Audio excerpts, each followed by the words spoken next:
जय जगन्नाथ सांग मैंने जय जगन्नाथ केमती अच्छा आपण मैंने समस्ते। तो आज हूँ चांदपुर बजार कारण जेहेतु गोटे जंगली बाहर आसिक बजार भितर प्रवेश कर जाइए।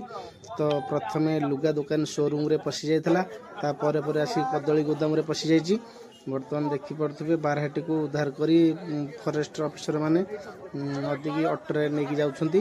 बर्तमान से बारहा को देखापी बहुत सारा लोक जमा होती। बर्तमान देखिपे बर्तमान डाला अटोरे बर्तमान ट्रांकुलाइजर करी निशा इंजेक्शन आज दिन तमाम ये बारहाटी बजार भितर पशिक समस्त को हैरान करी हरकत कर देछि। बर्तमान देखिपे माने भयभीत हो जाइछन बजार लोक बासिंदा समस्ते धरा होगला ताको जंगल नहीं छाड़े। केमती लगिला निश्चित मत कमेंट में जनइबे। भल लगे लाइक करेंगे शेयर करेंगे सब्सक्राइब करेंगे। जदि फेसबुक देखते पेज को फॉलो करेंगे।